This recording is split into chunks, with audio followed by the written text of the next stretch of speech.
Communist China hasn't been the biggest funder, but it's like Communist China is the neck. And they're the ones at the WHO that turn the head of Dr. Tedros Ghebreyesus, the Director General. Dr. Ghebreyesus, with all due respect, has been the toady for the Communist Chinese. Dr. Ghebreyesus is a communist. He's a disgraced former official in Ethiopia, so he was perfect for the Communist Chinese. He was installed as the Director General for the first 5-year term. He was just re-upped this last year for his second 5-year term. So he's there to do the bidding of the Communist Chinese at the WHO. They're having their way. Their system, as Brian well knows, is based upon a social credit score. Their own citizens are tracked and traced and surveilled. That's what this system that was, quote, developed at Brussels, you can know that the Communist Chinese had their hand in it, this digital passport system that about 80 countries in Europe are a part of right now. Now the WHO is taking that on.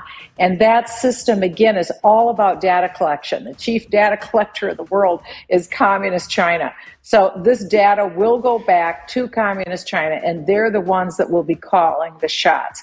And I agree. I think that's a very good way of putting it, that China, as we all know, has had this 100-year plan to be the hegemon in the world, to be the global leader. And I think they are just laughing their heads off at how fast they were able to proceed. They are years ahead of time.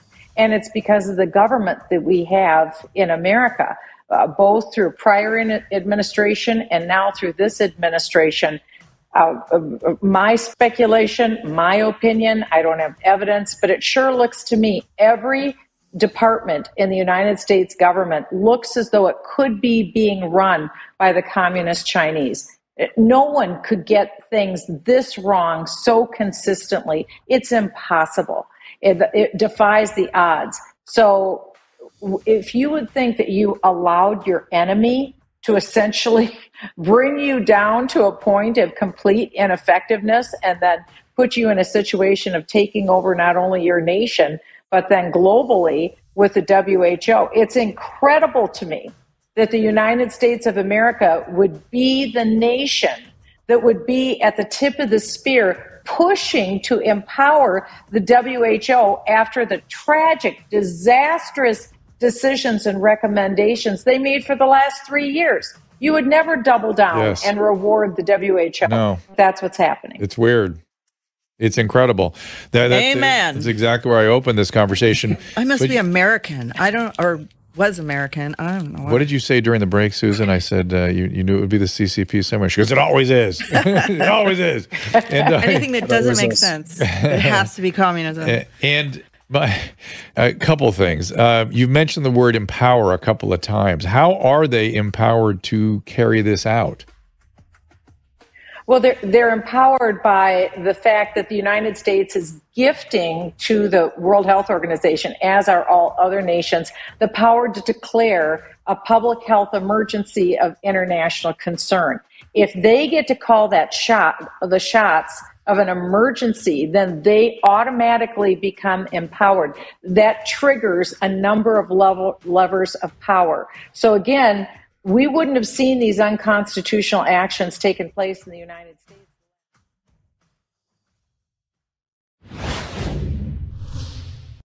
We have a very interesting guest planned for you today. His name is Dr. Michael Nehls. He's a physician and molecular generalist. My goodness, we are talking about brains and brains being under attack. Today, mine appears to have been particularly assaulted. He's a molecular geneticist specializing in immunology. He's also a researcher. He has been published in collaboration with 2 Nobel Prize winners. He has received awards in molecular psychiatry from the Rostock University Hospital. He is author of The Indoctrinated Brain. Okay, this is what we're going to talk about today, about the attack on both the actual parenchyma, the tissue of the brain, and through toxic brainwashing. He suggests tactics to resist neurological warfare and the battle for your mind. He'll be here right after this. Our laws, as it pertains to substances, are draconian and bizarre. The psychopaths start this way. He was an alcoholic because of social media and pornography, PTSD, love addiction, fentanyl and heroin. Ridiculous. I'm a doctor, for Christ's sake. Where the hell do you think I learned that? I'm just saying, you go to treatment before you kill people. I am a clinician. I observe things about these chemicals. Let's just deal with what's real. We used to get these calls on Loveline all the time. Educate adolescents and to prevent and to treat. If you have trouble you can't stop and you want to help stop it, I can help.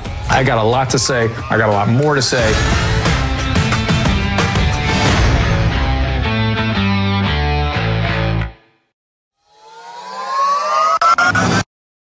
Are you one of the millions of American women and men dealing with premature hair thinning and hair loss? Or maybe you're scared about inheriting that thinning look because it runs in your family? Start 2024 with a real solution that delivers results without the harsh side effects or unwanted chemicals and no need for prescription. Provia uses a safe natural ingredient, Procapil, to effectively target the three main causes of premature hair thinning and hair loss. By supporting healthy scalp circulation, the delivery of nourishing nutrients, and healthy hair follicle anchoring to your scalp, Provia guarantees more hair on your head than in the shower or on your comb. Right now, new customers save over 50% plus free shipping. Every introductory package includes a full 60-day supply of Provia serum for daily use, plus the Provia Super Concentrate for faster, more noticeable results. Don't wait. Order now to save an extra 10% and get free shipping at proviahair.com/Drew. That's PROVIAHAIR, proviahair.com/DREW. I think everyone knows the next medical crisis could be just around the corner, whether it comes in the form of another pandemic or something much more routine like a tick bite. You and your family need to be prepared. That's where the wellness company comes in. You know the wellness company. We have their physicians on like Dr. McCullough frequently. The wellness company and their doctors are medical professionals you can trust. And their new medical emergency kits are the gold standard when it comes to keeping you safe and healthy. It's a safety net. It's an insurance policy absolutely. That you hope you're not going to need, but if you need it, you sure as heck are going to wish you had it if you need it. Be ready for anything. This medical emergency kit contains an assortment of life-saving medications, including ivermectin, Z-Pak. The medical emergency kit provides a guidebook to aid in the safe use of all these life-saving medications.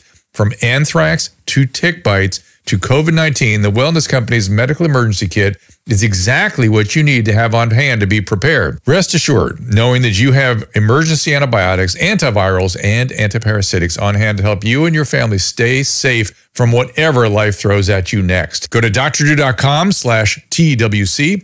That is drdrew.com/TWC to get 10% off today. Just click on that link.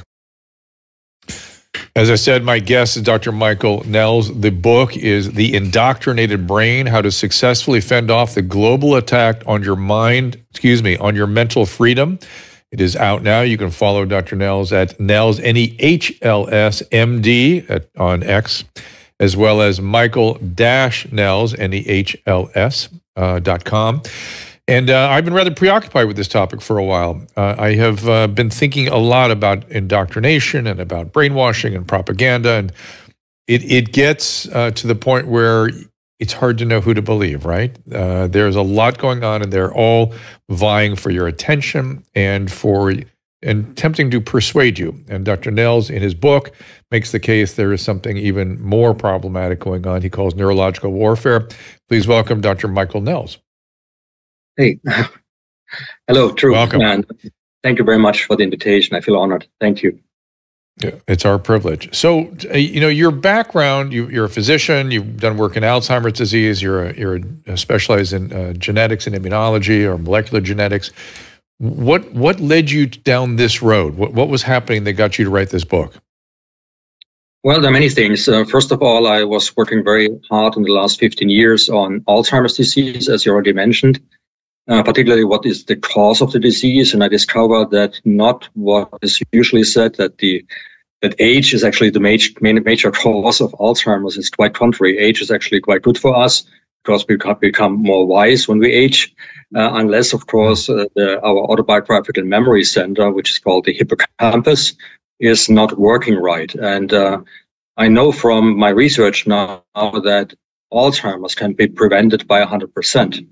So age is not the cause. Age is just something that is required because it takes a few decades usually 4, 5, or 6 to develop the disease. And what I learned about Alzheimer's is that we can prevent it by keeping a lifestyle that is more natural, to more close to our natural needs. And we were far off the natural needs already before 2020. And I wrote a book about this before this one. It is called The Exhausted Brain, where I show that the mental energy that we need for thinking, for being curious, for having a strong psychological resilience, which all together with our memory center, which contains all the information that we have stored over our lifetime, that all this together is our mental immune system. And this was decaying already before 2020. And one of the consequences of this decay is a rise in depression rates and a rise in Alzheimer's rates. And the depression rates, according to the World Health Organization, were like highest ever recorded in summer 2019. And then the measures came in 2020, and they were going completely in the wrong direction. And I already explained in my previous book, we will see a huge rise in depression rates. We will see a huge rise in Alzheimer's rates. And that's actually what's happening. And that just made me curious, because on the one side, we want to save people by these measures. On the other side, we throw them in a disaster.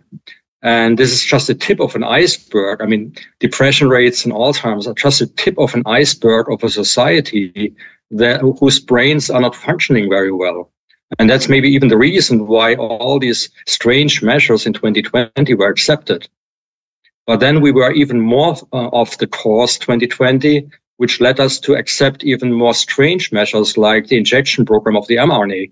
Totally experimental. No sane person would actually accept that. And from my research in immunology, and particularly also on Alzheimer's, I realized that Alzheimer's is essentially a disease which is caused by neuroinflammation. And it was already known from SARS-CoV-1, the virus which tried to make a pandemic in 2002 and 2003, and papers were published then 3 or 4 years later. They showed that the spike protein is quite able to cause inflammation of the brain, neuroinflammation, and that this neuroinflammation causes our autobiographical memory to shrink. And that, of course, is not a good thing. So the measures in 2020 advanced the shrinkage of our hippocampus, of our autobiographical memory center, and then it was even further advanced by the spike protein that was now not only delivered by the virus, but also by this mRNA program. And this together gave me the creeps. I was immediately aware that this can't be true unless there's something else going on. And if you look at the people who actually try to convince us that this is really important, that we actually follow the rules, that we accept everything that is done to us, these are the people who actually advance something which we call the Great Reset. And it was totally clear that the Great Reset aims at something that is so far away from what people would accept unless they are kind of extremely brainwashed. And now if you look at the hippocampus, our autobiographical memory center, if you really destroy its functionalities, and we go maybe more in depth on that, then you actually get into a situation where people accept essentially everything. And when you look at this program, this reset program, is almost like a new operating system that is installed into the brains of people. And as you know from computers, if you install a new operating system, you have to first to destroy the previous one. You have to reformat the hard drive. And as I describe in my book, with the measures taken in 2020 and even more in 21, when this mRNA program was introduced, altogether essentially achieved exactly that. You erase essentially former memories and you replace them with the narratives that we are forced to memorize. So, okay, a lot packed into that. Have you documented the hippocampus shrinking across adulthood? And I asked that question because I have seen documentation of a relatively significant, I don't want to say pandemic, incidents of shrinkage of hippocampus in young adults due to childhood trauma. In this country in particular, that is terribly common. Have you controlled for that in what you observed? First question. I have a million other questions too, but that's my first one.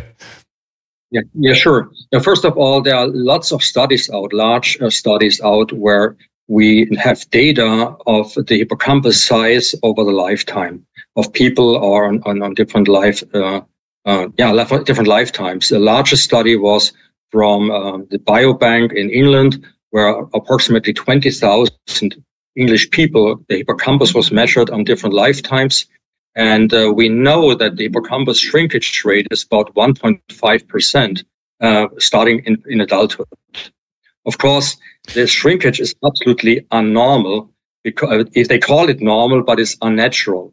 And because we know if we change the lifestyle, we can measure an increase very quickly. Because the hippocampus is a unique feature to grow.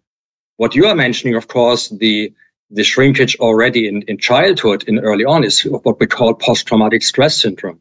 And in the post-traumatic stress syndrome, actually the natural or the feature that we find in the hippocampus, in the brain, is specifically a shrinkage of the hippocampus. That's actually its unique feature. Yeah. Right. We got a lot of that over here.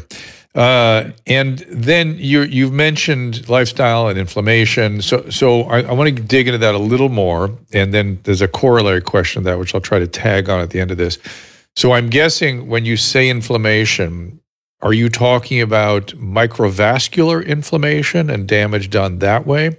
Or is there actually immune migration into some component of the neuronal or microglial system? So that's one question. What kind of inflammation are we talking about here? And I'm guessing, being overweight, American diet in particular, sedentary lifestyle, these are all risk factors for either of those, frankly, but particularly the microvascular would seem to me. And then I want to tag on the final, well, you answer those first, then I have a follow-on to whatever you say here.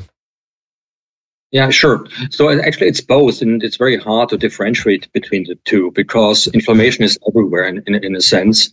If we eat wrong, if we eat, for example, too much carbohydrates, we get these advanced glycation end products. They stimulate the receptor for those, the receptor of advanced glycation end products, interestingly abbreviated as RAGE. It's really a RAGE of the immune system, pro-inflammatory.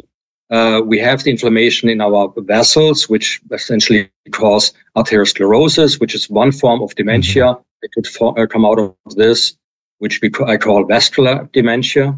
But then we have the other form of dementia, which is caused by destruction and non-function of the hippocampus. I call this one hippocampal dementia. It's the majority of cases, even though they're both so related and they actually support each other. So it's almost like a death cycle between them. So vascular dementia, of course, causes a blood flow to be diminished to the hippocampus, and that's not good. On the other side, the Alzheimer's toxin, which is produced when the hippocampus is shrinking, this one, of course, causes also inflammation in the vessels, which essentially activate the vascular dementia issue. So both are essentially there, but if you want to differentiate the two, then we have more cases of Alzheimer's than of vascular dementia. But since both are essentially have the same origin of based on a lifestyle that is unhealthy, it really doesn't matter at the end. But to your second question, the inflammation itself. When I talk about neuroinflammation, I mean the inflammation that is caused by the activation of cells in the brain, which we call microglia, and the microglia gets activated. Microglia, for example, has a receptor for which sees microorganisms that have invaded the brain. There's even a receptor for the spike, so TLR4 it's called, and TLR4 actually sees the spike protein, activates the microglia, which are the macrophages or the immune cells of the brain. And by this activation, clean up cells, but at the same time, recognizers of of an attack of the brain by microorganisms. And they see the spike protein, and of course, when they see the spike protein, they have essentially the readout, okay, we have a coronavirus infection of the brain. And consequently, they start a pro-inflammatory process. And the pro-inflammatory process leads to a production of pro-inflammatory cytokines like interleukin-1, interleukin-6, and a couple of others. And we know that these cytokines inhibit the production of new nerve cells in the hippocampus. And this production of new nerve cells is highly necessary that the hippocampus maintains its function. For example, we are curious. For example, that we have a high level of resilience.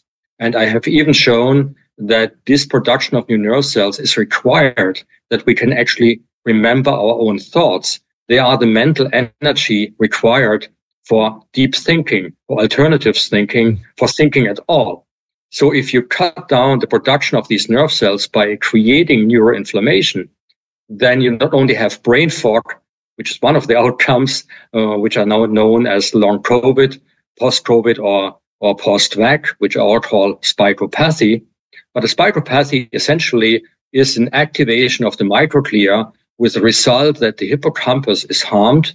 And then we harm not only our memory center or the ability to memorize things, what we also essentially harm is our ability to think, our ability to be curious. We reduce our psychological resilience.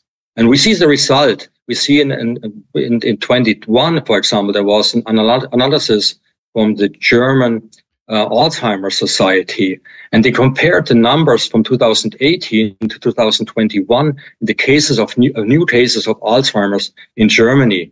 And we had a rise by 31%.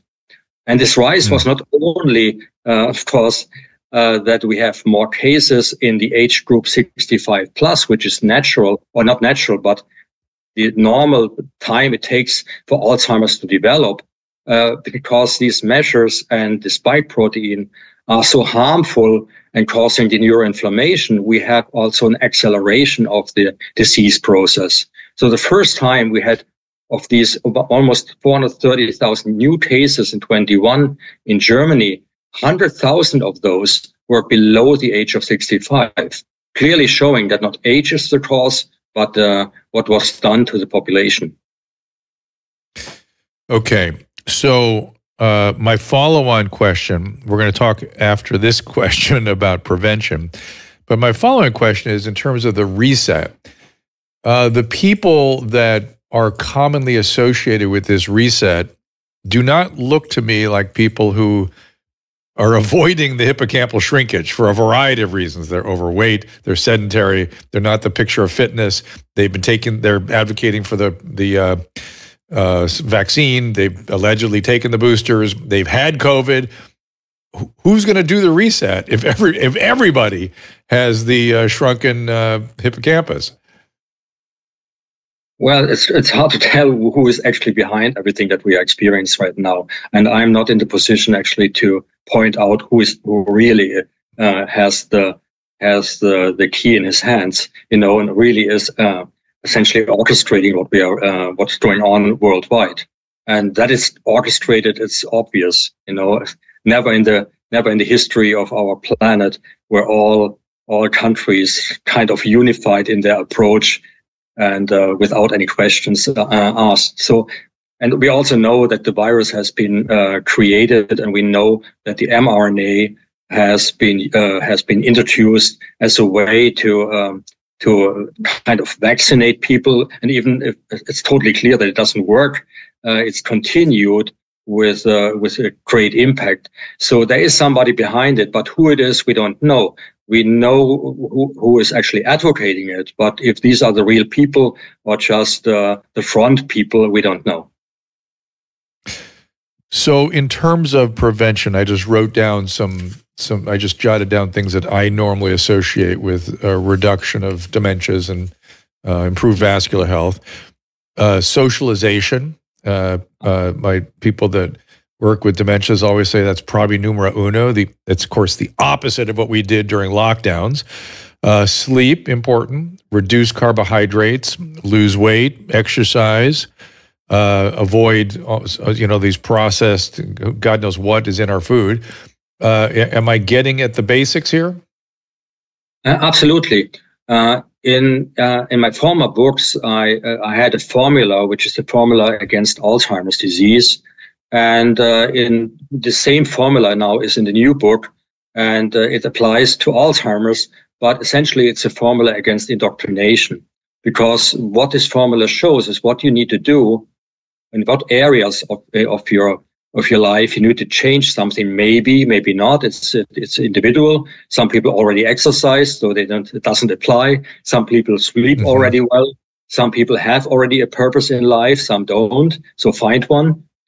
Check out what you're eating. Of course, it's not only the bad stuff we are eating. The huge problem is also the deficiencies in micronutrients, for example. Even if people tell me they eat well, like a Mediterranean diet or an island diet, let's say an Asian diet, which is sometimes very healthy. But even if they do all that, certain things are missing. So in the northern hemisphere, like in Germany and probably also northern parts of America, United States, you certainly have a lack of vitamin D. And we know that, for example, vitamin D is not only important for your mental health. So, for example, with a vitamin D level of about 125 nanomole, and per liter, this is the number you find in tribes in Africa that live outside. It's a natural level of vitamin D. And the level we measure in Germany, for example, in winter is around 25. This is a difference of 100 nanomole.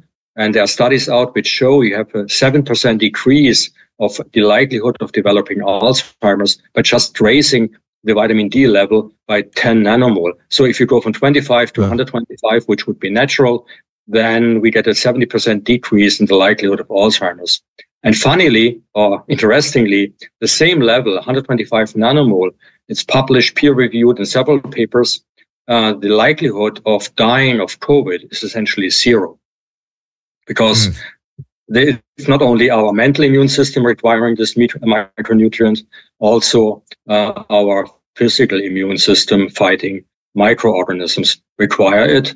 And the cytokine storm that we essentially we know is actually the real cause of severe COVID can be completely inhibited if you balance the regulation of your genes in your immune cells, and vitamin D as a regulator of genes in the immune cells and as well as in the nerve cells if that is present at the level of 125 nanomole, then the cytokine storm is prevented. So the next great assault, as you've alluded to several times, is the spike protein itself, which causes, you called it a spikeopathy, I think was the word you used, which I love. I call it a spike-induced endotheliitis. That's how I think of it. It's all the same. We're all saying the same thing.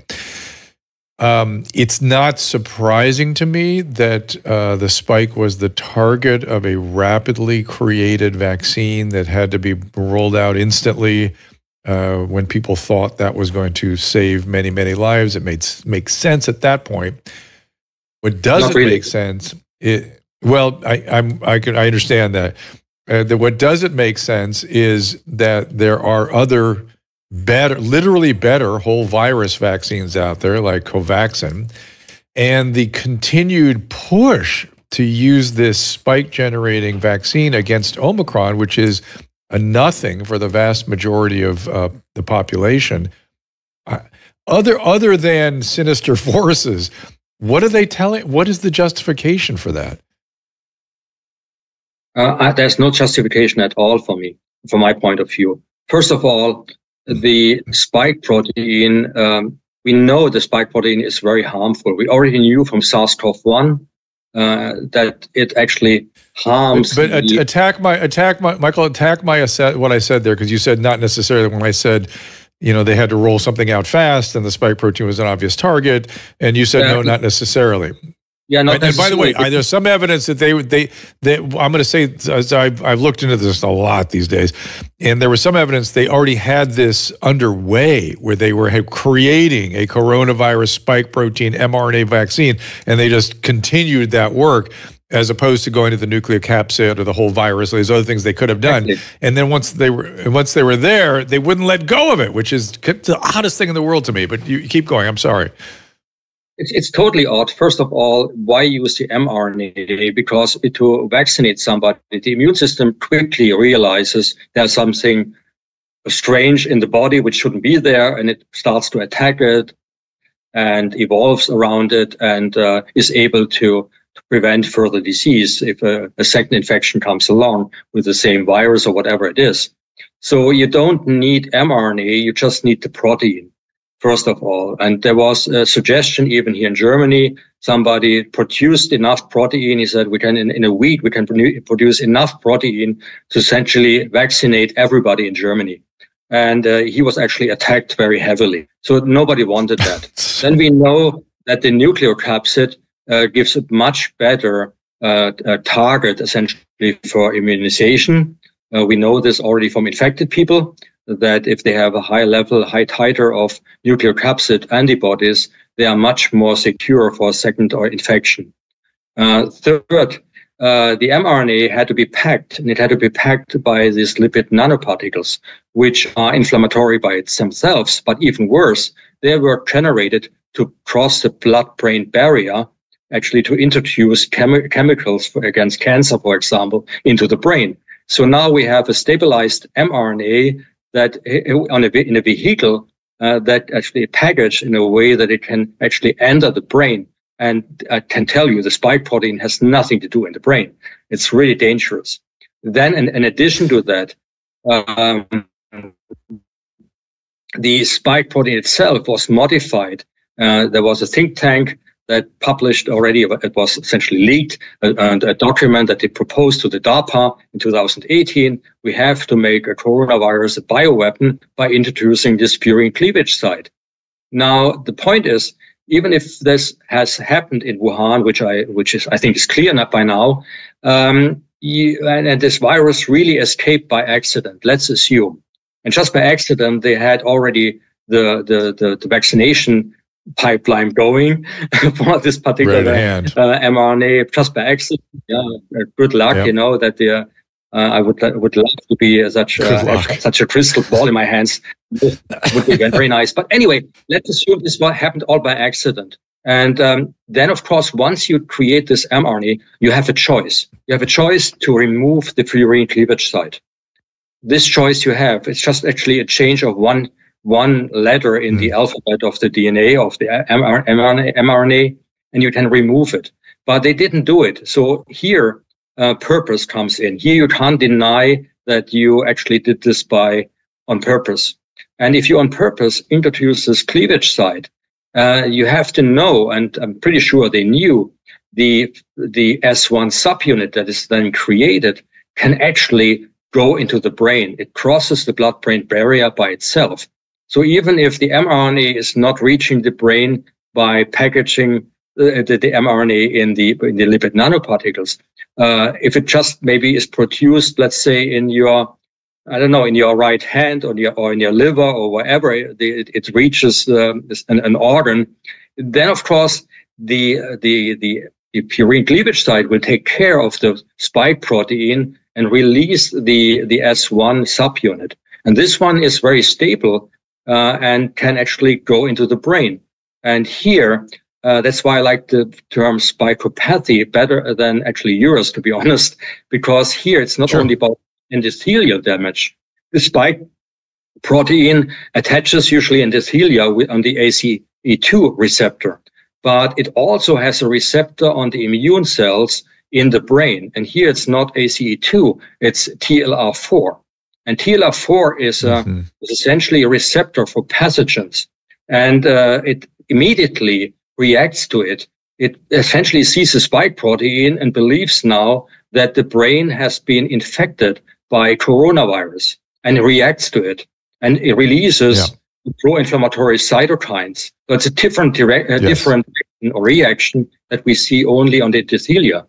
And this reaction causes the production of interleukin-1, for example. Interleukin-1 is known to be one of the most potent inhibitors of cell growth in the hippocampus, in the production of neurons, which are required to keep our mental immune system intact. Interesting. Yeah, we've been working with a long COVID group throughout the pandemic, and they've been measuring these various circulating immune modulators, and VEGF also goes up in these people that have all this inflammation post-COVID, post-vax. I need to take a little break here. I'm feeling like I should leave people with something positive, perhaps, is there other things they could be doing other than the things we've said already, which is sleeping right, eating right, losing weight, socializing, exercising, those good things? I think the main thing they have to do is find a purpose in life. I think that's where everything starts. You have to have a purpose in life. And I think the biggest purpose in life that everybody should have, actually, particularly the people that are watching us right now, from where I just know now by deduction that these people, everybody who's watching us right now, have a good hippocampus, that their neurons are growing, and they shouldn't be too much concerned, because otherwise they wouldn't be sitting here and watching us, because they are curious, they are willing to think, and they're willing to do something. And I think it's a time that we all start to do something, that we actually use our ability to think, that our mental immune system allows us to have, to actually use it and help to stop this war against our brain by, first of all, saving ourselves, and then, of course, saving all the others. Put the mask on yourself before you try to save somebody else. We'll talk a little bit after break about some of the more indoctrinating sort of phenomenon circulating about there. And Caleb, before we go to break, isn't it interesting how often leading a good life, having purpose, is coming into the conversations these days we are having? Oh, yeah. Yeah, it is. Weird, sorry, right? I was responding on chats, and so I wasn't paying attention. But yeah, it's true. Well, he made the point again that finding purpose in life is a really important part of mitigating the effects of all these things we were talking about. Susan, you were leaning into your mic too. What do you mean? Yeah, for sure. But I'll say the same thing I said recently that Caleb jumped on, which was, in this country, we get a little confused about purpose and good lives, and understand that leading a good life is fulfilling. It may not always be happy. And I'll just point out, Jesus led a good life, wasn't always happy. And if he had prioritized happy as the only purpose for himself, things would have turned out quite a bit different. So it's leading a good life, which we all need to think about. And the present moment, I agree with Dr. Nehls, that the present moment calls for all of us to be thinking about that and to stand up and do things where we are called upon. Take a little break. The book, let's put the book up again, The Indoctrinated Brain. Let's put up the full screen if you don't mind. There we are. Get it now, read all this, argue with your friends about it, warn them, and they'll be back with Dr. Michael Nehls after this. Ladies and gentlemen, let's make a resolution that's easy to keep and delivers immediately on its promise. With Genucel Skincare, you can turn back the clock and look 5, 10, even 15 years younger. And right now, Genucel Skincare is celebrating 2024 with its New Year's sales event. Save over 60% off all of our favorite Genucel products with one of our customized skincare routine packages.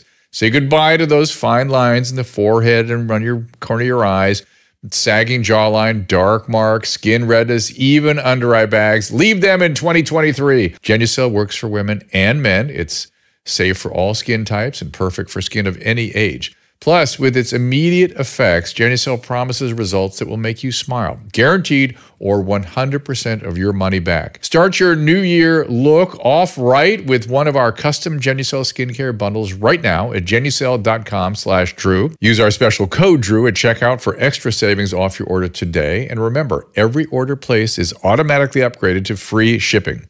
Don't wait. That is genucel.com/Drew, GENUCEL.com/DREW. Well, most of my career I've been urging people to kick habits, change habits. Well, this time I'd like to suggest getting into the habit of adding Paleo Valley grass-fed bone broth protein to your daily nutrition regimen. Here's CEO Autumn Smith. It's made from cows with 100% grass-fed and finished, and bones. They're bones rather than the hide. Most bone broth or collagen powders are made from hides or hooves, but ours is actually made from the bone because it'll contain additional nutrients. Bone broth is a way to bring back those nutrients, those minerals, and there's glucosaminoglycans, and then there's collagen, which helps us prevent wrinkles and joint pain and actually heals our gut. There's gelatin, and there's just all of these ingredients that the modern diet has kind of left by the wayside. Susan and I have been mixing the chocolate-flavored bone broth literally into our coffee every morning for months, and we've noticed a difference in our energy, appearance of our hair, skin, nails. Susan's particularly very happy with this. The bioavailable protein also helps us feel satiated. That's the part I'm happy with. Paleo Valley bone broth also comes in vanilla and pure, unflavored, and can easily be added to your coffee, smoothies, yogurt. Go to drdrew.com/paleo, P-A-L-E-O, for 15% off your first order. Again, that is drdrew.com/paleo. We all know the value of a good night's sleep. We feel better, look better, have more energy to spare, but you could be missing out on all of those benefits if you're sleeping on sheets that are too hot or too cold or just plain uncomfortable. I have the solution. Cozy Earth bedding. Cozy Earth is the softest and most comfortable sheets, blankets, loungewear, and more. They use premium viscose from highly sustainable bamboo, and we sleep in them regularly. I wear their t-shirts. Susan wears their pajamas. Cozy Earth bedding comes with a 100-night sleep trial, which means you have up to 100 nights to sleep on them, wash them, try them out. If you're not in love, just return them within 100 days for a full refund. Susan and I love them. In fact, we have Cozy Earth sheets on our bed right now, and they made a huge difference in our sleep. If you've never tried Cozy Earth, we have some awesome news. You can save up to 35% off Cozy Earth right now. But hurry, this offer will not last. Go to CozyEarth.com, enter my promo code DREW at checkout for up to 35% off on your first order. That is CozyEarth.com, promo code DREW, COZYEARTH, CozyEarth.com, code DREW. It's funny, I saved my Cozy Earth t-shirt today. I was going to wear it, and I thought, I'm going to save it for another, I don't know why. And I am drinking bone broth in my salty cracker copy right now. A quick thing about vaccine. Paul Alexander's, because tomorrow or Thursday he's going to come back in. Can you guys help me with that? I can find it on the calendar real quick. But we're going to clarify Thursday his vaccine policy, Thursday, and my vaccine position. You know, how you could have nuanced and differing opinions about these things and still be very, very concerned about the kinds of things that Dr. Nehls is talking about today with us. Again, for my practice of medicine, I am called upon to use my judgment to make a risk-reward analysis for every given patient in front of me. Oftentimes, I am taking great risk, oftentimes, in order to achieve a certain reward that makes that risk worth it. So please don't think because I use a product, I think it is totally safe. I think the risk reward calls for it, and only in certain populations and only in certain patients. That's how medicine is practiced. This mandating all of anything is frankly disgusting. My guest is Dr. Michael Nehls. He's a physician. He's a geneticist. I'm sure you agree with me on this complete evisceration of the practice of medicine by these centralized authorities. Did you ever imagine at this point in your career or my career we'd be having this conversation? No, I was stunned when I saw that. I mean, first of all, we knew that if anybody dies from COVID, it was in the oldest age group, first of all. Then we knew already that, and it was published very early, that nobody would die from COVID, even in the older age groups, if they have a sufficiently working immune system. So first of all, what you have to do is bring the immune system in a situation where it can deal with the virus and not create a situation where the immune system actually kills the patient by creating this cytokine storm. And for example, the German Cancer Research Center, based on observational and other studies, showed already in November 2020 that before the vaccination program started, that 9 of 10 COVID patients could have been saved. The life could have been saved by just increasing the vitamin D level. And papers later on showed really that this vitamin D, lack of vitamin D, is the cause. It really is the cause of the cytokine storm. So even if you are already sick with COVID, sick enough that you have to go to the hospital, you can't stay at home anymore, and you raise immediately the vitamin D level, which is actually the vitamin prohormone level, because it's not vitamin D that you actually eat. It's the prohormone, that is the vitamin transformed by hydroxylation in the liver. In this form, if this one is raised quickly by giving the people prohormone vitamin D, then nobody dies. Nobody dies, even if he's already so bad infected that he had to go to the hospital. And these studies were out. So we knew before the vaccination program started that it wasn't necessary. Nobody dies of COVID if they are treated well. So let's talk about, if you don't mind, the indoctrination part of this. So once we're softened up neurobiologically and immunologically, what are some of the indoctrination, I guess we would call them phenomena, that are flying around that concern you? Yeah, everything is concerning me. The fear-mongering by itself is already detrimental to the hippocampus. You talked early on when we started the conversation about children who experience something bad and have this post-traumatic stress syndrome.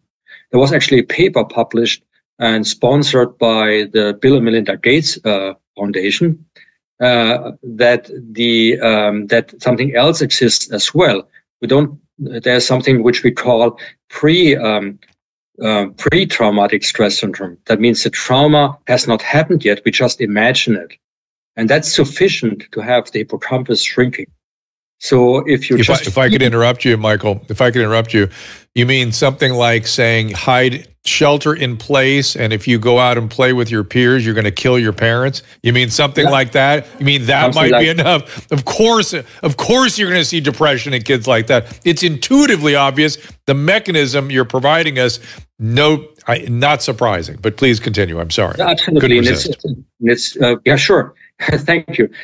It's peer-reviewed publications out there which show that just telling people that something bad will happen has already the same effects as if it had happened to them in reality. And so, and I was really wondering why the Gates Foundation actually sponsored this kind of research and published it. But it's clear for me now that they were studying the effects of fear-mongering.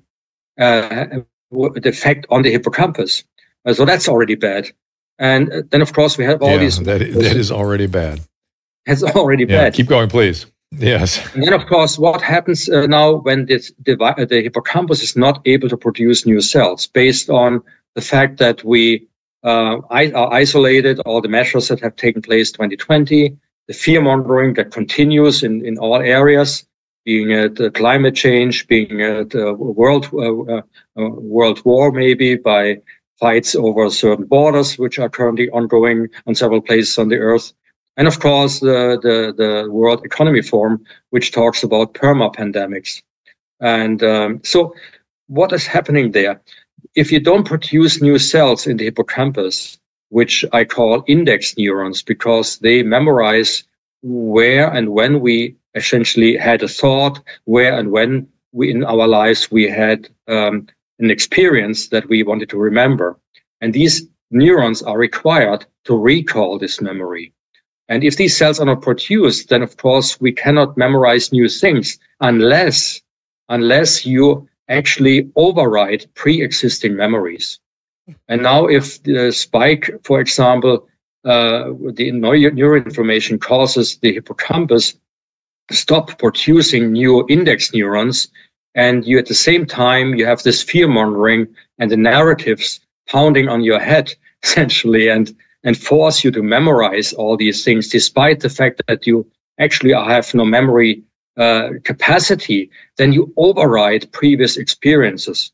That it means you diminish the amount of personal experiences, and your individuality essentially shrinks. You lose your personality, your individuality, and it is essentially overridden and by the narratives. And what you get out of this, you can imagine. You have people that have a reduced personality, a reduced individuality, and when they think about themselves, they only think about the narratives as being part of them.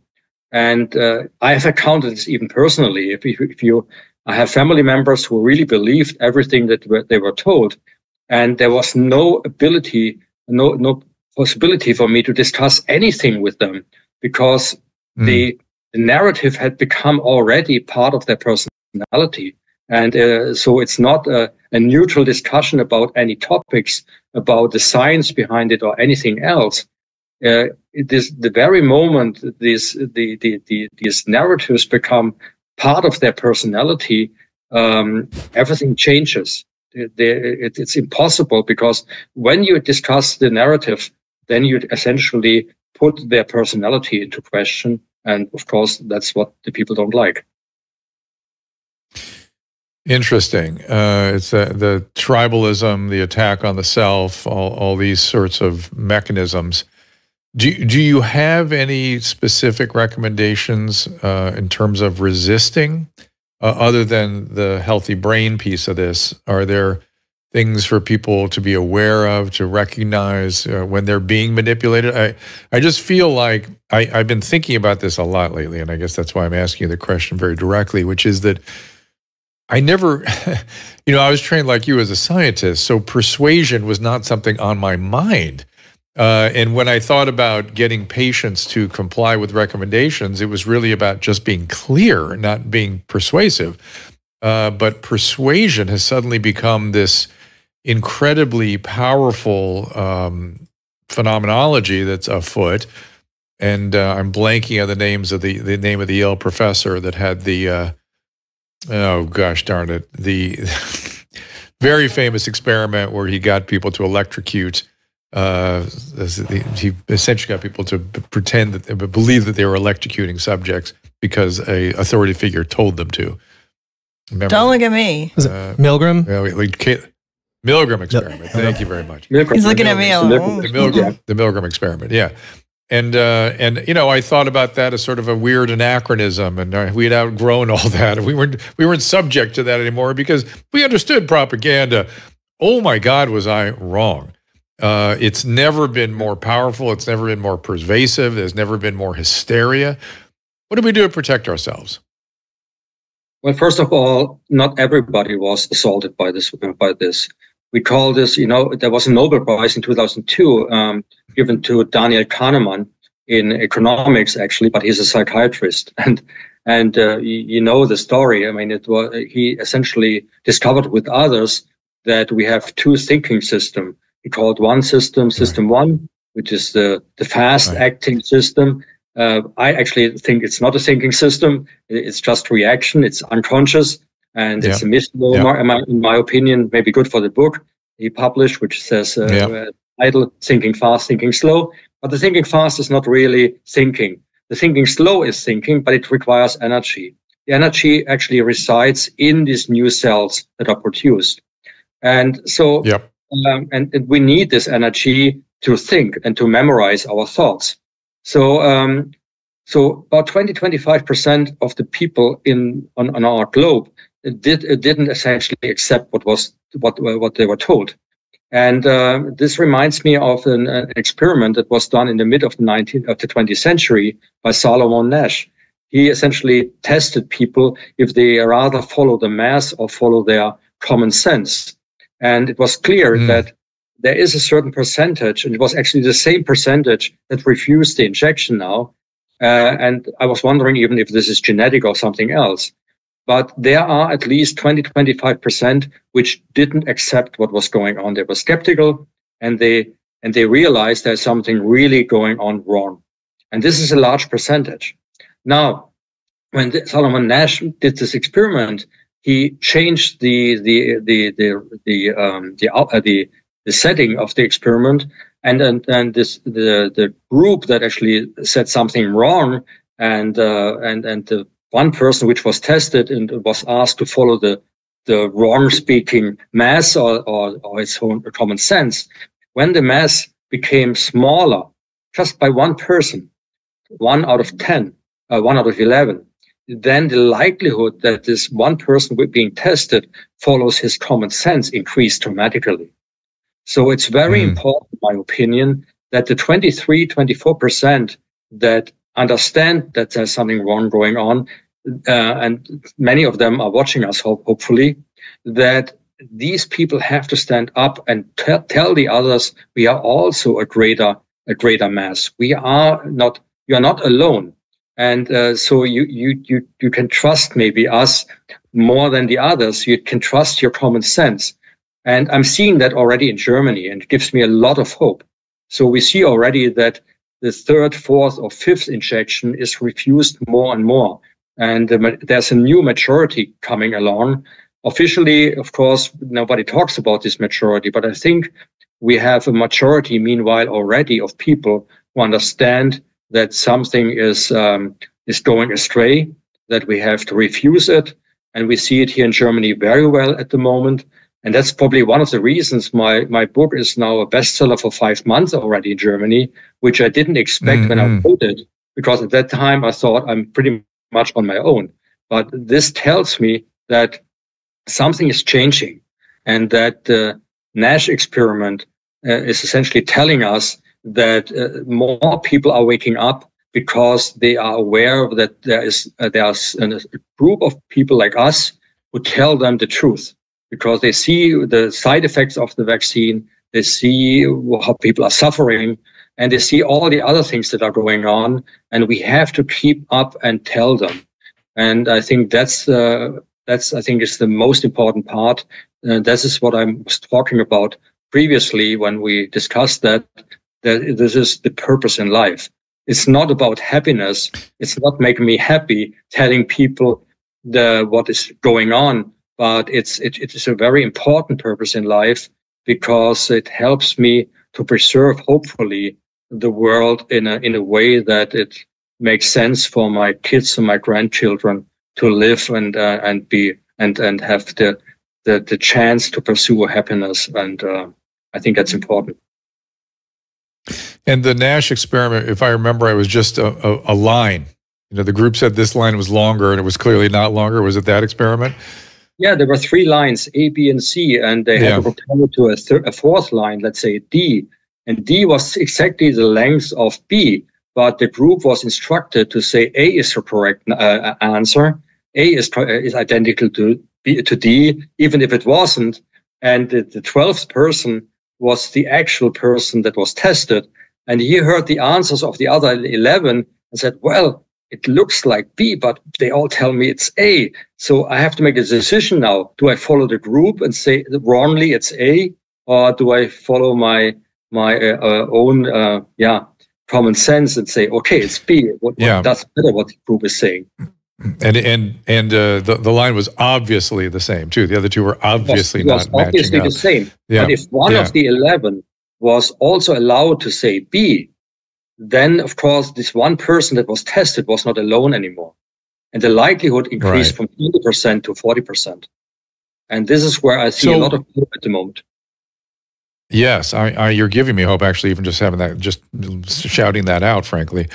Are you aware of what was going on in France during some of the mandates? I was in Paris a couple of years ago when the mandates were peaking, and the youth were out in the streets demonstrating against mandates. They were saying, look, you've told us this illness is not going to harm us. Now you're going to force us to put something in our bodies.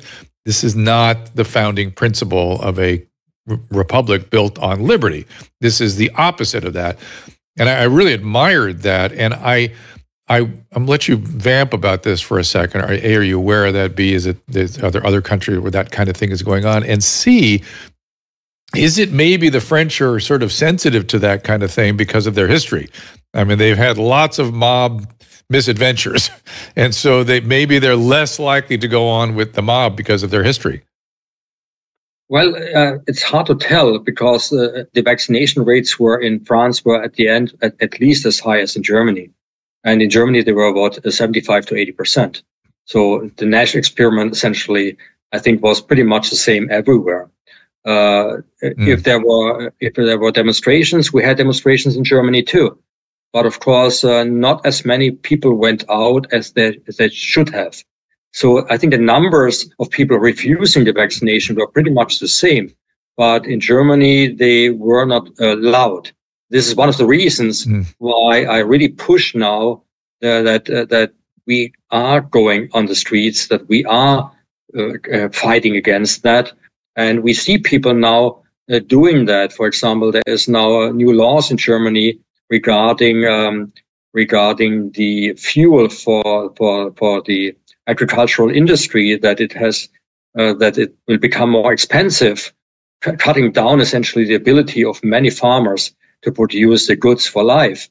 And what I see now very strongly is that people go on the street, people which are not farmers, but they support the farmers. And I think this kind of change in the ability or in the willingness to fight is probably coming along at the right moment. And maybe what people experienced in the last 4 years made them aware that it's really time to stand up. Yeah, I think you could be right. Let me ask a follow-on question to the have a meaningful life recommendation you've made.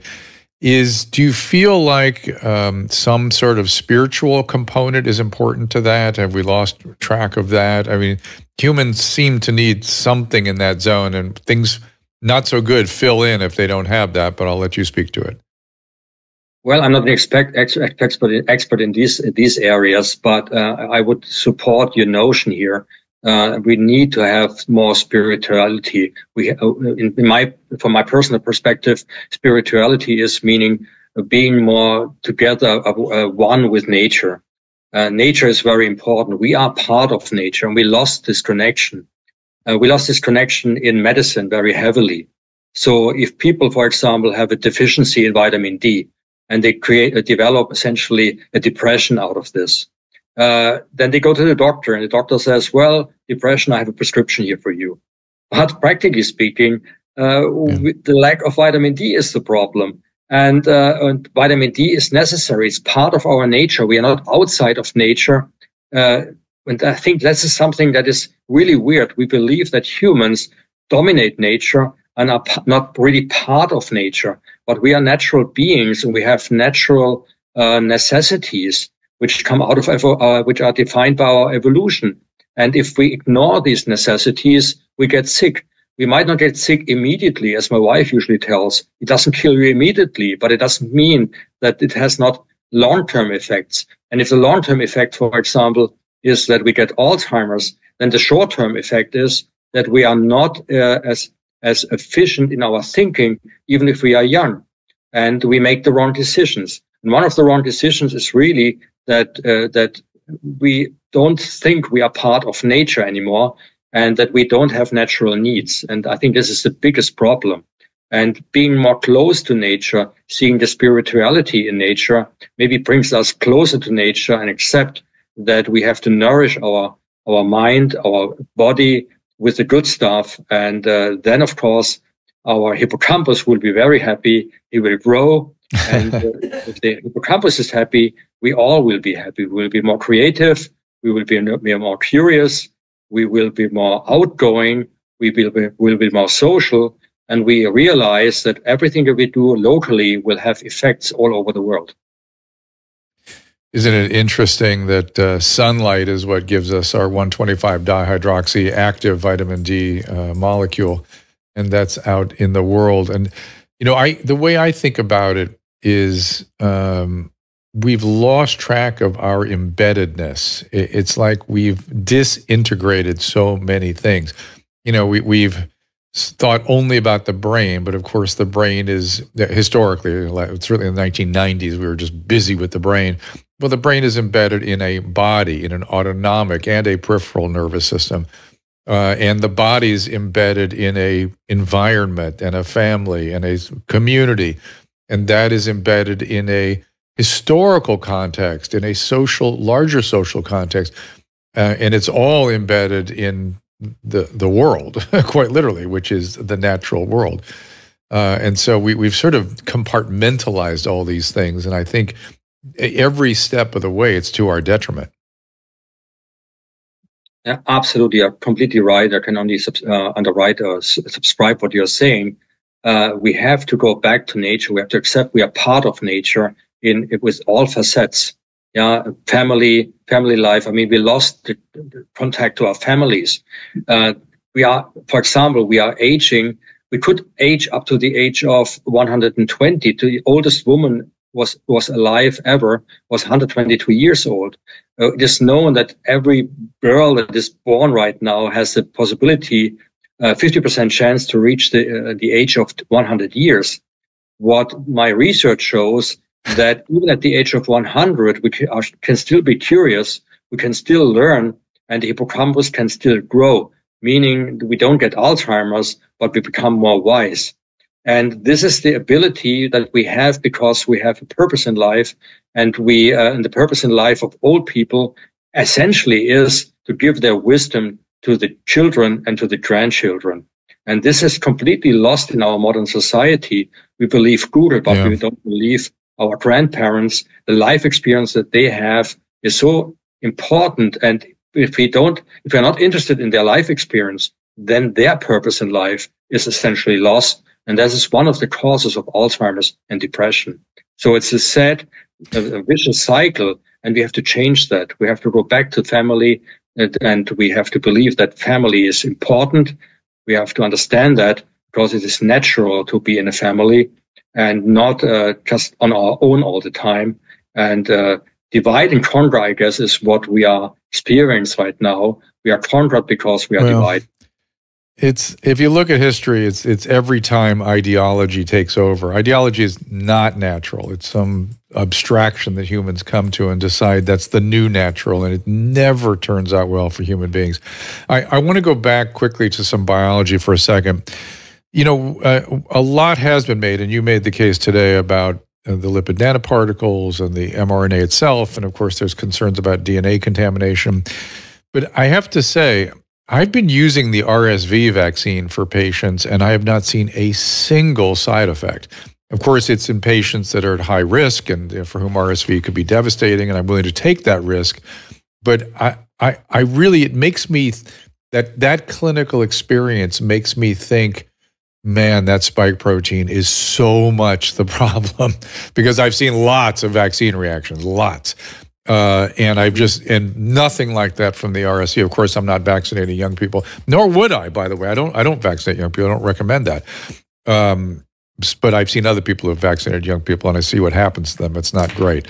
Any thoughts about that? Or am I just eventually going to see stuff from that platform? Or is it really, is that clinical experience telling me that the big enemy is the spike protein? From my point of view, the biggest enemy is the spike protein. The spike is really toxic. It's neurotoxic. It's toxic for the endothelia. It's toxic for the whole body. And the body usually wants to get rid of it very quickly. And it usually does if it's not a modified version. So we have to do something about this.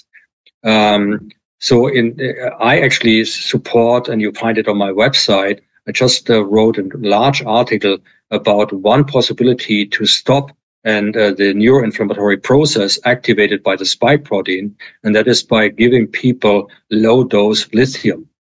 I actually suggest lithium orotate because we know the spike protein essentially is recognized by the TLR4, the receptor which I mentioned in the microglia and the immune cells of the brain. If they essentially recognize this receptor, a cascade essentially is started, an information cascade up to the nucleus of the cell, which then is activating all these genes for the pro-inflammatory cytokines. And the transducer of this signal is called GSK3 beta. The name doesn't mean anything at the moment. I can mention it, but it doesn't matter. So GSK3 beta is an important transducer of the signal that is essentially activated by the recognition of the spike protein. And the natural inhibitor of GSK3 beta is lithium. So lithium, and from the natural history of humans, we know that their brains, or our brains, essentially develop in a time frame when we were not actually hunters and gatherers, but rather fishermen and gatherers.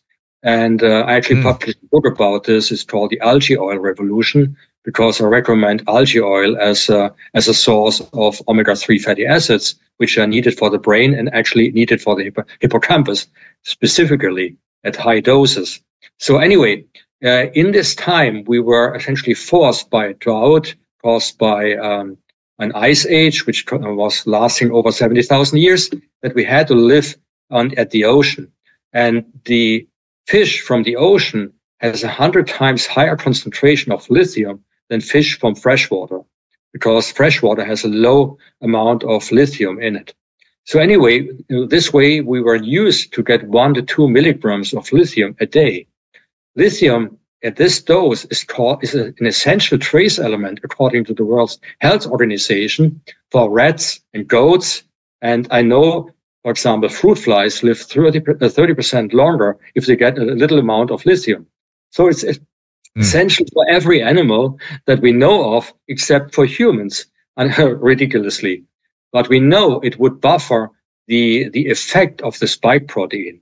In addition, it was shown that lithium at a low dose also activates neurogenesis of the hippocampus, and it activates what we call autophagia, meaning the removal of microorganelles which are not functioning, or proteins that are dysfunctional. And it was a paper published just recently, and you find it on my website, that proposes that lithium can be used to remove the spike protein, low-dose lithium. And we know that TLR4 is responsible for the brain fog, the activation of the TLR4 by the spike protein. And the University of Buffalo recently published a press release, and they're now conducting a larger study where they show that lithium low dose removes the brain fog quite efficiently. The doctor tested it on 10 interesting. Patients, and 9 of 10 patients immediately had essentially the brain fog removed after long COVID. And I'm pretty sure, since long COVID is a spikopathy, the same will happen in patients that have the post-vax syndrome. So that's at least what I would try: low dose lithium, ideally lithium orotate, because orotate is an active transporter in our brain, over the blood-brain area, which essentially allows us to use low amounts of lithium, because a lot of it is transported in the brain, where it actually activates or inhibits the neuroinflammatory deathly cycle. And then not worry about the thyroid and kidney issues with lithium then. No, it's not a low dose. Yeah, exactly. But you know, it's funny. I actually took fluvoxamine, which is a similar idea, which is activating the sigma-1 receptor anti-inflammatory system. And it helped clear my COVID fog after a bad case of COVID. And after the first dose, within 30 minutes, the ringing in my ears went away, which was odd. And then the fog improved considerably, as did stamina.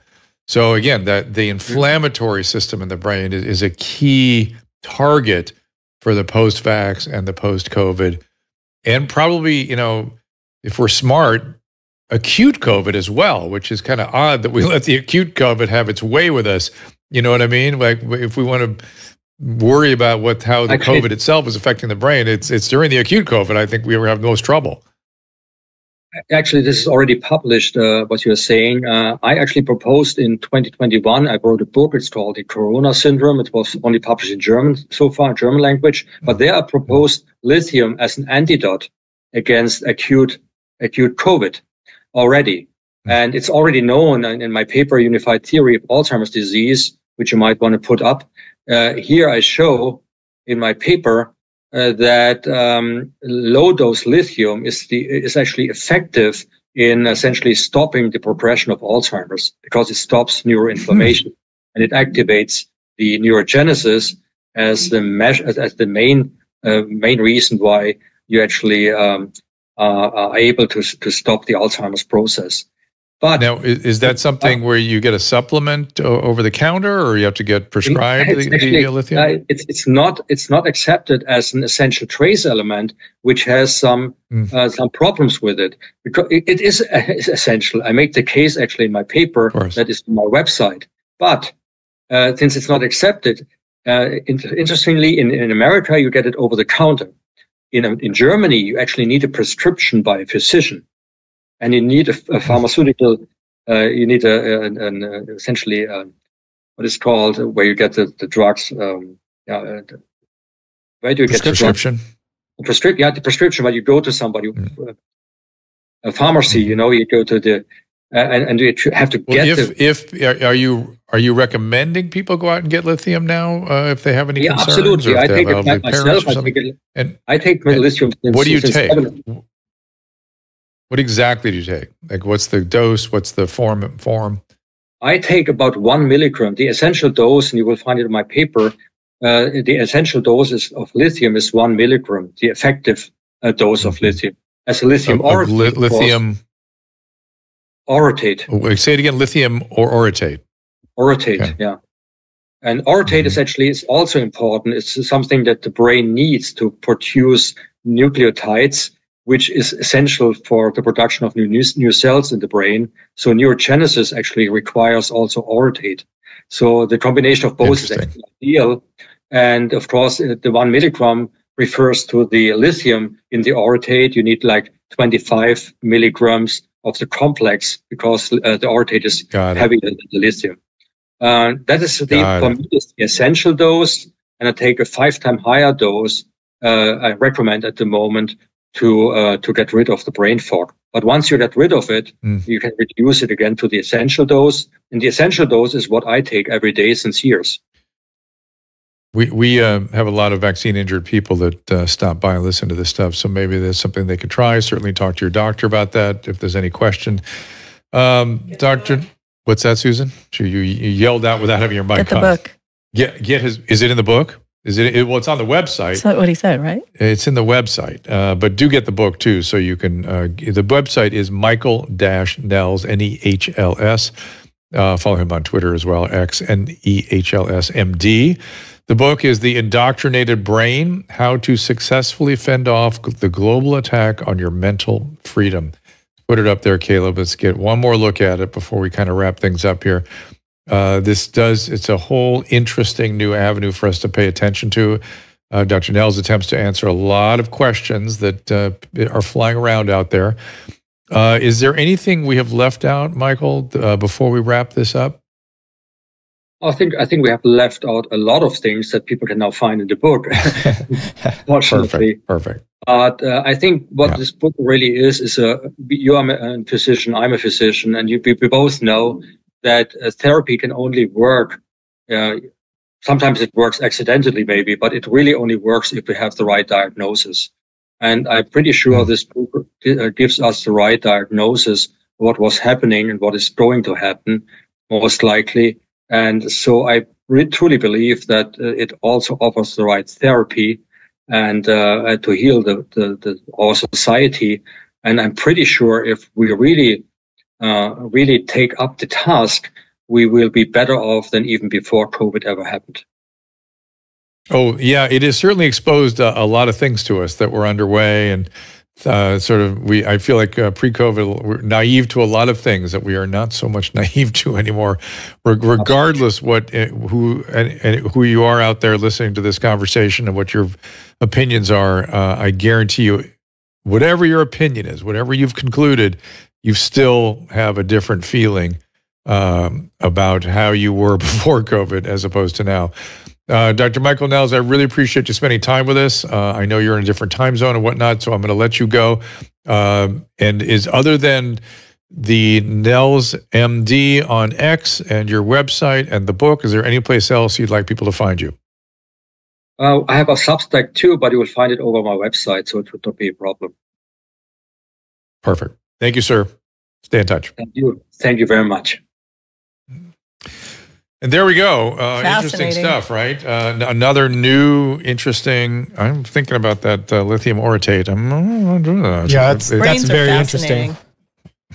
especially with the Alzheimer's connection. Like I actually pulled up how he had his paper ready to show on screen because I was reading it while he was talking. And so when he mentioned, I just popped it right up. He actually wrote that it was published back in 2016. So that whole research paper has been out for a long time about connecting lithium use for helping Alzheimer's disease. And look, these are scientific theories. Can I get some of that? Yeah, I'll get you some. You scared me a couple times lately where I think I might want to give you that. But these are scientific theories. These are not fact, right? These are attempts to understand and create a construction of what's going on here and possible ways of helping people. That's all. And it may end up being true. Or it may not. But these are all things to think, ruminate about, think on, decide, are you going to read the book? It doesn't seem like a book you ought to read. And the fact that it's a bestseller in Germany is really an interesting little footnote there. So tomorrow, yes. Oh, if you could give like a quick, so every time I've heard of any, like if I had a friend that was on lithium, it was almost because of some sort of a severe, like a mental health sort of a thing. So I've never heard of lithium being used in this way. No, is it different dosages or what is, how is what he's talking about different than like extreme? Yeah, he's talking about lithium orate. Usually it's lithium carbonate that is used for bipolar disorder, for manic depression. It was the first drug sort of used for that. It was very effective. There are better drugs now, so it's not used that often. In the doses that we use it for bipolar disorder, you have to get blood tests to make sure it's in the therapeutic range and not too low or too high. It can affect the kidney in various ways that are not so great, and it can affect the thyroid in various ways that are not so great. None of them devastating, but things that need to be monitored in case those things develop. Sort of, I believe it's interstitial nephritis in kidney, and the thyroid, it can have protein effects on thyroid function. So there is that. He is not talking about that. He's talking like literally a hundredth less dose of the lithium in a slightly different format that doesn't even get to these other organs. So the other thing it is sometimes used for, or historically has been used for, is to enhance the effect of antidepressant medication, particularly serotonin reuptake inhibitors. So sometimes people will be on something like Zoloft or Prozac and a small amount of lithium, though I've noticed in recent years they've not been doing so much of that. So that is lithium that you've heard about in lore. And does that answer everybody's question, Caleb? Yeah, that answers it. Yeah, that answers it, because I'd only heard of lithium as in like extreme cases, so I'd never heard of it used in this way. But his paper is very interesting, so I suggest people go look at that. Yeah, it's from 2016. Smart guy, interesting guy, and again, this is how science is done. It moves forwards. It's a wheel. It turns very slowly, and some things get cast off, and some get incorporated in and stay in. This thing that thus saith the Lord is science is just anathema to science. So wouldn't it be wild if like something like lithium actually does help with the brain fog in that way? It's something that's been around for so long that already exists that they don't need to. How about fluvoxamine? How about Steve Kirsch and his work on fluvoxamine? It helped me a great deal. It's helped a lot of people. Not everybody, but it helps through that anti-inflammatory pathway. Wild. And that's the point. That's what we should. That's where hydroxychloroquine and ivermectin and fluvoxamine and budesonide came from. You take medicines that are already approved and you would start using them to see if they have an application. People think too much about medication and the pathways they serve to treat. The biology of the body has lots of crossover mechanisms. So oftentimes something that treats, say, something like depression may, look at where Viagra was to treat heart disease. And lo and behold, it does this. These things, crossover functions in other organs and other parts of the body are very common, which is why they started deploying these medications that had a possible mechanism of action for working against COVID. And, we're still arguing about that, for God's sakes, but here we are. Speaking of that, Dr. Peter McCullough in here tomorrow, I believe. Is that correct, Caleb? There they are. Yep, that's correct. Peter McCullough, that is our lineup going forward. Dr. Latipo, Jim Brewer, a lot of interesting people coming in. And at the end of Royce White on Thursday, Dr. Paul Alexander will come back around, and we're going to put to rest all this vaccine nonsense. It's just, and of course, whatever you read on Twitter, whenever people write on their Substacks, it's never what you say, because they never contact the people they're writing about and ask them what their opinion is. They always tell you something that they think the person said, which is never what you said. And just everything that goes viral, everything that's controversial is almost always that way. Susan, you're looking very serious. And everybody has a point of view out there these days. You know what I mean? Like they know everything, and everything about you, everything about me. Isn't that nice? Everything about I you. got 3 vaccines because I wanted to travel out of the country, fly to New York, go to dinner in New York, because I'm an old person. And that's what I like to do. I didn't want to stay home, stuck in my house, wringing my hands and going, oh God, I don't want to get the vaccine. I don't want to travel. But the horrible thing was you would not have been able to do those things if you hadn't. No, and I just took And by the way, risk. it was not just this country. We were showing our damn passport around France and Greece and these other places but you too. took one vaccine and you had a horrible response. Yes, I and did. I didn't have any response, but I may have lost a tooth. I'm not sure. Oh, that's right. Oh, there's my. But it was worth the risk for me to get to go to Yep. France and Greece and New I York. woke up and with a get black the fuck eye. out of California. Black eye, which is the presenting feature of the microvascular clotting that was happening from the Johnson & Johnson vaccine in the transverse sinus. Fortunately, I did not progress. It did not seem to have, at least. Maybe I still have a clot in that sinus. Who knows? But I know. But I know, it's so weird. And I was sick from it too. I was quite sick. But I wish that I didn't have to take the vaccine. It's interesting though. Steve Kirsch has a survey going around. Do you know somebody who was vaccine injured? And I would have, in your immediate family and friends, and I would have said no. But you know what? I was vaccine injured. I was definitely vaccine injured. It didn't have consequence. But we got lucky though. I definitely should have reported that had they not the next day withdrawn the vaccine. So I was the end of the Johnson & Johnson, but was probably in many ways, having lived through that particular reaction, probably better off. Well, you had COVID trying to get the vaccine, and then you didn't need the vaccine. But then in order to fly to Greece, you had to get something. That's right. So you went for the lesser of all evils and ended up almost dying. Yep. There you go. Yep. So, Peter McCullough in here tomorrow. We'll continue this conversation. We appreciate you all. We were watching you on the Restream. I know Susan was in there on the Rumble Rants. Please do sign up on the Rumble channel. We'd love to see you over there. We're going to get Doug Stanhope in here. Oh, were you? I saw some stuff going back. That was Jeff's idea. Doug would be great. Josh. Time to get Doug back. I just texted him. We're having a long dialogue about Austin in the 90s. and get maybe speaking of Rumble, maybe David Rubin. Maybe it's time to him get back around in here too. Susan, listening? Hell yeah, absolutely. Get some lithium for that. I'm going to get some lithium orotate for young Susan here. All right, everybody. I was doing something else. Sorry. I'm aware of that. Lithium for everyone. But you were in the middle of a streaming show, and I was speaking right to you. But okay, what do you? I'm done. I'm just saying. I'm gonna go make dinner. I'm gonna enhance your hippocampal volume. All right, everybody. We'll see you tomorrow at 3:00 Pacific time. I need to go skiing. Ask Dr. Drew is produced by Caleb Nation and Susan Pinsky. As a reminder, the discussions here are not a substitute for medical care, diagnosis, or treatment. This show is intended for educational and informational purposes only. I am a licensed physician, but I am not a replacement for your personal doctor, and I am not practicing medicine here. Always remember that our understanding of medicine and science is constantly evolving. Though my opinion is based on the information that is available to me today, some of the contents of this show could be outdated in the future. Be sure to check with trusted resources in case any of the information has been updated since this was published. If you or someone you know is in immediate danger, don't call me, call 911. If you're feeling hopeless or suicidal, call the National Suicide Prevention Lifeline at 800-273-8255. You can find more of my recommended organizations and helpful resources at drdrew.com/help.